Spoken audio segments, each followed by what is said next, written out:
Bonjour à vous, chers abonnés de Congo Culture. Bienvenue sur notre chaîne Congo Culture TV, la chaîne de la culture générale.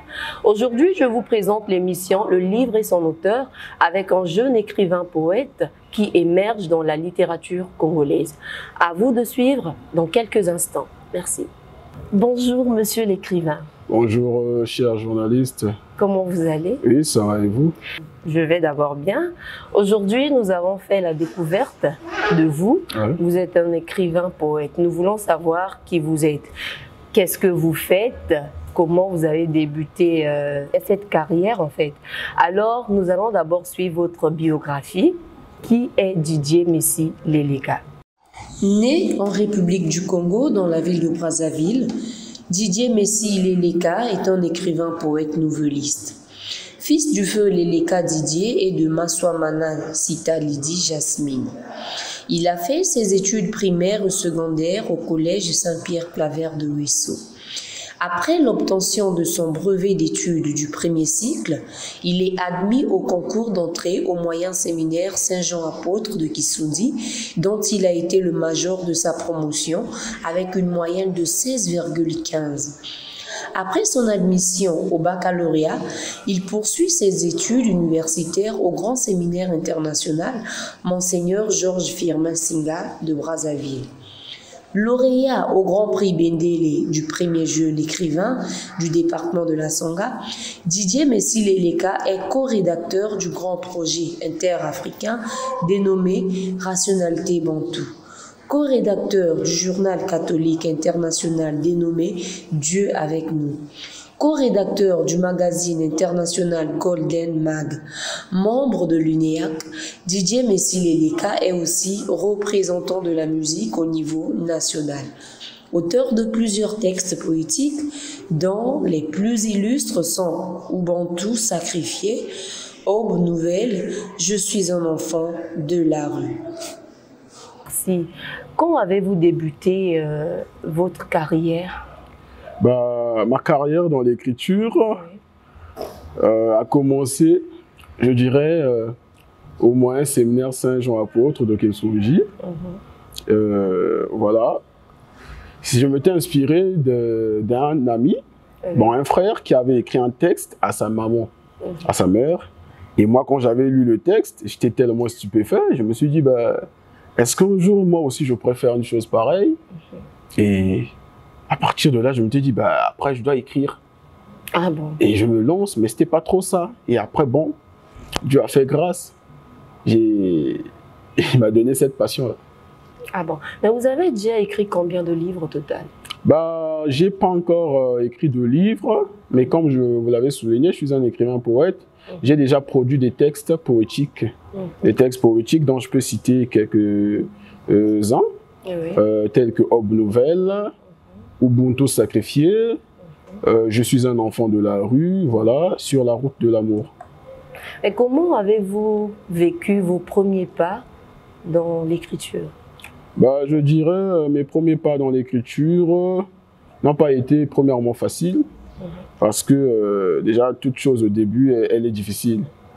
Et c'était pas facile pour moi de pouvoir atteindre ce petit niveau que j'ai aujourd'hui. Il y avait des embûches déjà au départ quand je présentais mes textes auprès de mes amis, voilà, mes connaissances. Certains disaient arrête avec ton aventure, tu nous distrais et tout. Et tout ça, ce sont des embûches. Et il y a eu aussi ce petit problème financier. Mais après, bon, la chose a pris son envol et voilà. Vous avez une idole? Ouais.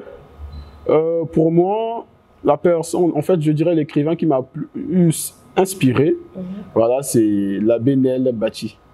Nel Bati, oui. Qu'est-ce qu'il a écrit? Comment il vous a inspiré? Il m'a inspiré à travers son recueil de poèmes intitulé Rose crucifiée. Rose crucifiée, ça parlait déjà de quoi? Déjà, c'est un recueil dans lequel il essaye de montrer, comment dirais-je déjà, les différents sacrifices, voilà, que l'homme peut emmener, bien peut réaliser, pardon, déjà, dans sa carrière, dans sa vie. D'accord. En tant que poète, vous utilisez les mots pour apporter la lumière là où vraiment les ténèbres, je dirais l'ignorance, l'ironie règne. Voilà. Alors, est-ce que par vos mots, vous poussez vraiment aux gens de découvrir la connaissance?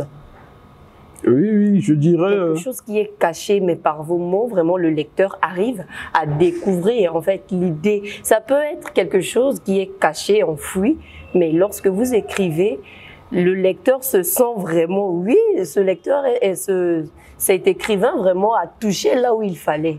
Voilà. Qu'est-ce que vous pouvez dire par là? Sur ce point, je dirais oui, évidemment. Je m'efforce, moi particulièrement, à pouvoir passer mon message de manière claire.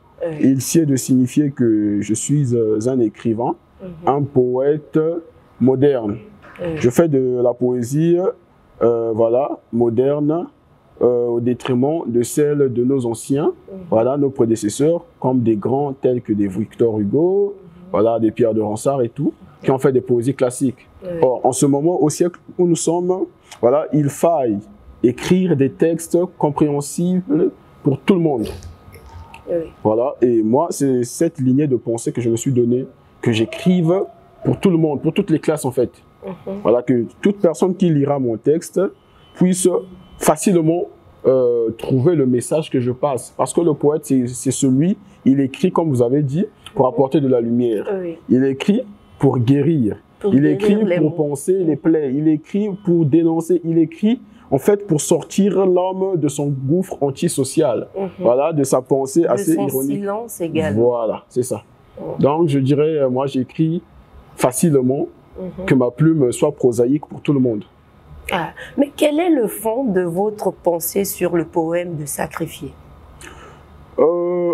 Ubuntu Sacrifié, je dois quand même dire que c'est un texte qui m'a beaucoup inspiré, parce que c'est un texte dans lequel j'essaie un peu de dénoncer ces différents comportements assez inlassables et assez nocifs, je dirais même immondes, qui règnent au sein de nos différentes familles, en particulier les familles congolaises.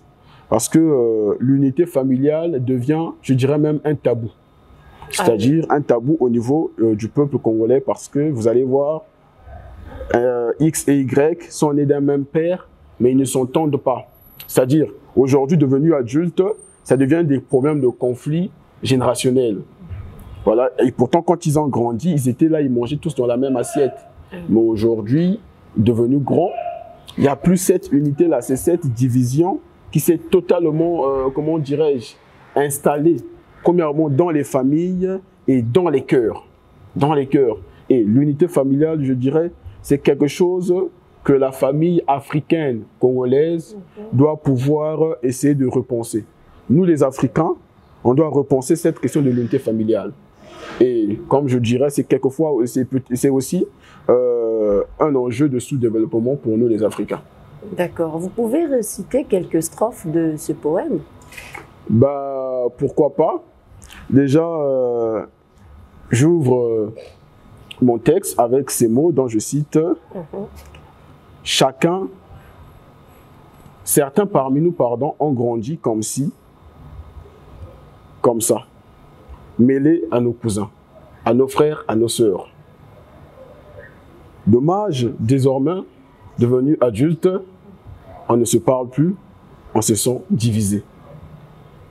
Mais est-ce vraiment ce que voulaient nos pères? Vous voyez, déjà à partir de là, déjà, j'annonce déjà, comment dirais-je, la question en fait primordiale de mon texte. Voilà. Ah bon. C'est très intéressant déjà.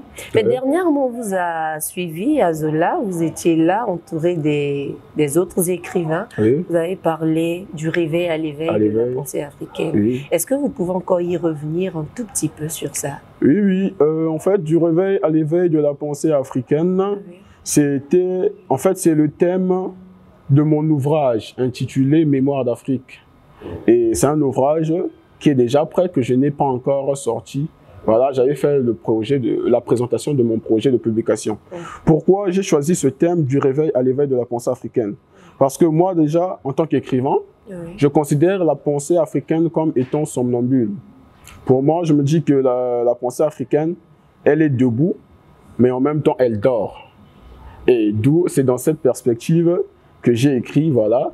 J'ai profité de m'accentuer voilà, sur ce thème du réveil. C'est-à-dire, je viens réveiller cette pensée, mais en réveillant cette pensée, je ne la laisse pas comme ça et je la garde éveillée. Voilà. C'est très, très, très, très, très impressionnant d'après ce que vous avez eu à dire la fois dernière. Ben, monsieur écrivain Leleka, vous êtes encore jeune. Vous pouvez, je ne sais pas, vous lancer à autre chose, mais qu'est-ce qui vous a vraiment donné un peu ce goût à écrire, à être écrivain, devenir vraiment écrivain? Est-ce par le monsieur dont vous avez parlé, signifié la Bénel, ou bien c'était juste depuis votre enfance? Comment? Essayez un peu de nous parler de ça. Ben, je pense que ce qui m'a beaucoup plus motivé dans l'écriture, c'est parce que d'abord, je considère l'écriture non pas comme un métier, mais comme une passion. Ouais. Pour moi, je fais de l'écriture mon quotidien. Comme l'a toujours dit l'écrivain sauf Gérard Malanda, l'écriture, c'est la conséquence de la lecture. Et celui qui lit, beaucoup, c'est celui qui écrit. Je dirais tous les lecteurs, la plupart des lecteurs en fait sont des écrivains. Mais des écrivains quelquefois qui s'ignorent. Et moi je pense que... Mais il n'y a pas des écrivains engagés, hein? Est-ce que vous êtes un écrivain engagé? Moi je suis un écrivain engagé, comme je l'avais souligné bel et bien le jour de ma conférence. Dans mon résumé, je l'avais bien dit. Premièrement, le rôle de la littérature engagée, c'est de pouvoir lutter pour les causes justes. Et moi, voilà. Et moi, dans ma lignée réflexive, je pense que l'une des causes qui m'ont permis, en fait, qui m'ont poussé d'écrire, c'est toutes ces injustices sociales. Et il y a certains des textes qui sont déjà prêts, mais que je n'ai pas encore sortis. Comme on dit toujours, l'oiseau de Minerve prend son envol à la tombée de la nuit. Donc, j'attends le bon moment. Et je pense que ce que je dis sera confirmé par ces textes-là. Ah, on le croit. Ouais, carrément, carrément. Alors, quels sont vos projets en tant qu'écrivain dans 1 an, 2 ans? Bah, mon plus grand projet, comme je l'ai dit, toujours pensé, c'est de pouvoir atteindre, comme on dit, la perfection. Parce que je ne suis pas encore bien assis dans le domaine de l'écriture. Je dois quand même l'avouer que ça fait juste 1 année. Bien qu'en 1 année, j'ai déjà essayé d'atteindre certains niveaux, mais pour moi, ça ne suffit pas. Parce que je veux vraiment que ma plume soit lue de partout. Voilà, non pas que je fasse ma célébrité, non, mais je veux que mon message atteigne tous les cœurs au niveau international. Pas seulement voilà, ceux de ma patrie, voilà, pas seulement ceux de mon pays, mais au moins que mon message atteigne voilà, l'humanité tout entière. Parce que pour moi, je me dis, c'est à travers mes mots, à travers ce que j'écris, que je contribue en fait au développement du monde, que je contribue en fait pour éviter les guerres, que je contribue pour éviter un tas de choses. Et mon projet, c'est ça, que je me fasse connaître voilà, au niveau international, dans le sens de pouvoir apporter un plus dans le domaine de la littérature. Déjà, la littérature au Congo, la littérature congolaise, déjà, je dirais, il n'y a pas trop une nouvelle génération qui est là pour pouvoir la relever. Déjà, les anciens, déjà, se penchent déjà vers, je dirais, l'infini. Oui. Ouais. Et vous, les jeunes, voilà. Vous êtes la relève. Voilà, évidemment. Et pour moi, d'ici 2 ans, 3 ans, je veux produire plus de livres. Hein. Je veux produire plus de livres dans le but de pouvoir apporter voilà, mon aide au pays. Ah bon. Voilà. Mais qu'est-ce qui vous inspire? C'est la nature ou c'est autre chose ou comment? Bah, mon inspiration part de la vie. Je me suis toujours inspiré de la vie. Comment? Ouais. Ça va? Ben, je dirais, pour moi, la vie, c'est tout ce qui est. Tout ce qui existe fait partie de la vie. Et puisque tout ce qui existe fait partie de la vie, du coup, je m'inspire de tout ce qui est là. Des faits sociaux, je peux m'inspirer d'un homme, je peux m'inspirer de la nature. Si je vous dis que j'ai une source d'inspiration particulière, je dirais c'est faux. Parce que ce que j'écris, c'est ce que je vois et ce que je repense. Même ce qu'on appelle par de la fiction, comme on dit l'écriture, voilà, c'est de la fiction, oui. Mais cette fiction ne naît pas comme ça. Si l'homme crée de la fiction, c'est parce qu'il a su voir quelque chose et il a essayé d'imaginer cette chose-là. Oui. Et moi, je dirais que ce qui m'inspire, c'est la vie. Voilà. Vous êtes membre d'une union nationale des écrivains et artistes congolais. Et comment ça se passe dans cette union? Comment faire pour intégrer cette union? bah, j'aimerais d'abord, premièrement, répondre à la seconde question. Oui. Comment faire pour intégrer l'UNEAC, l'Union nationale des écrivains et artistes congolais? Actuellement, il y a l'Internet qui est à la portée de tous. Et il s'y est d'abord de se rendre sur le compte Facebook, géré par le secrétaire au niveau de Facebook. Vous faites la recherche, UNEAC, ou bien vous écrivez Union nationale des écrivains et artistes congolais. On va vous sortir le compte professionnel. Et vous envoyez votre demande d'adhésion. Votre dossier en fait sera traité. Maintenant, comment est-ce que ça se passe avec l'UNEAC? Déjà, l'UNEAC siège sur toutes les questions relatives. Et c'est qui déjà le président? Le président de l'UNEAC, c'est le ministre Henri Njombo. Le ministre Henri Njombo, c'est lui qui est le président de l'UNEAC. Et le secrétaire général, c'est l'écrivain Rosin Francis Luemba. Voilà. Et je dirais, au niveau de l'UNEAC, l'UNEAC est là pour gérer toutes les questions relatives à la culture et à l'art. Voilà, des questions de musique, comment entrevoir les enjeux de développement. Surtout actuellement, nous avons Madame la ministre du ministère de la Culture qui a vraiment, comment dire, un vif penchant d'aide, de soutien, voilà, au domaine artistique et culturel. Et je pense que l'UNEAC est là pour présenter, en fait, toutes nos doléances à Madame la ministre, afin que celle-ci vienne à apporter le soutien le plus possible, voilà, pour permettre le développement du domaine culturel et artistique. Et nous voyons que, en fait, nous constatons que le domaine de la culture au Congo a un peu pris de l'ampleur et a maintenant de la considération. Bah, je dirais oui, je vais répondre vivement oui, parce que déjà la dernière fois, nous avons eu Assemblée Générale au Palais des Congrès. Voilà. Et la question qui a été soulevée, c'était la proposition, en fait, les mots de Madame la ministre face, ou bien je dirais à l'égard des artistes et écrivains du Congo. Je veux quand même les citer. Elle dit ceci: qu'est-ce que vous voulez que je fasse pour vous? Pour vous les artistes. Voilà, pour nous les artistes, voilà. Vous voyez, et c'est cette question que le président de l'UNEAC, monsieur le ministre Henri Njombo, et son bureau avaient replacé à table afin que nous puissions proposer, voilà, les enjeux qui peuvent permettre de développer notre côté artistique et culturel. Voilà. C'est très important. Déjà, je peux dire bravo. Bah, merci. Là, déjà, vous êtes sur un bon chemin. Il y aura vraiment de l'envol. Carrément, ouais, c'est un espoir. Ah, là, vraiment, c'est une bonne chose déjà. Bravo à vous, les artistes et écrivains. Merci. Merci beaucoup. Alors, monsieur Leleka, j'ai une question à vous poser concernant un peu ce qui s'était passé lors de votre exposition, en fait. Je vous avais vu avec d'autres écrivains. Comment vous faites pour être souvent en collaboration? Bah, déjà, je dois quand même le souligner, c'était pas facile de pouvoir se rencontrer. Et la première personne avec qui j'ai pu trouver un terrain d'entente, c'est l'écrivain Bayon Chikoun. J'avais fait un commentaire sur voilà, l'une de ses nouvelles, l'une de ses œuvres poétiques. Et suite à ce commentaire, il avait répondu présent.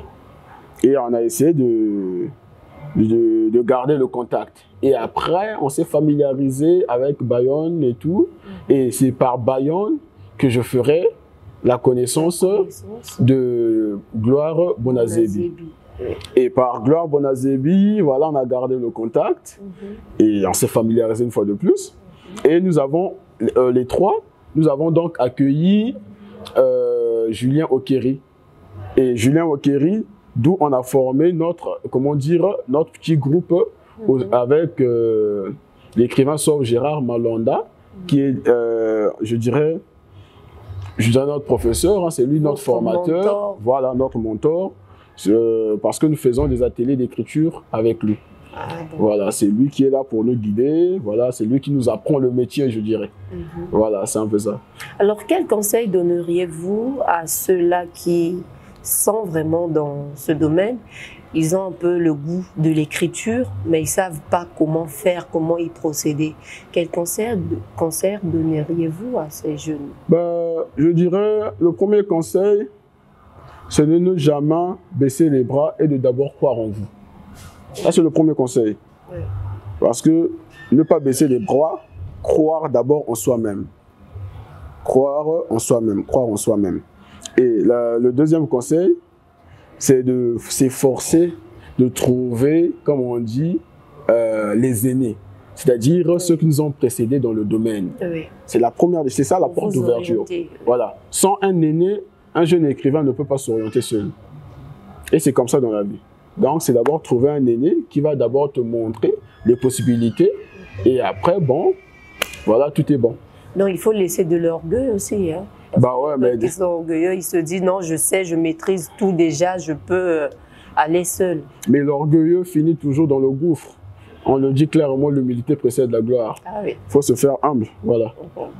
Alors, merci à vous. Un mot à tous ceux qui nous ont suivis et à Congo Culture. Je dirais premièrement merci. Merci à Congo Culture, voilà, pour cette vive invitation. Et je dirais peut-être quand je l'ai reçu, j'ai dit ouais, quand même, je suis quand même considéré.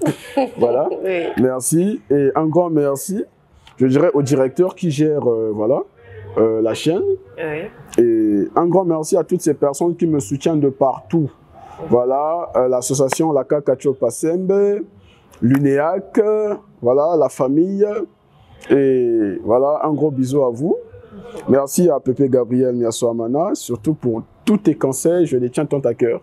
Et merci au caméraman, malgré toutes ses multiples occupations, voilà, il s'est senti disponible pour nous. Vraiment un grand merci. Merci beaucoup. Voilà. Chers abonnés, nous sommes arrivés à la fin. Vous qui êtes amoureux de la littérature congolaise, vous venez de suivre là Didier Messi-Leleka, un écrivain jeune et engagé qui est en train d'émerger dans ses œuvres. Alors, merci de nous avoir suivis. N'oubliez pas de vous abonner, liker et partager. Merci beaucoup. Au revoir.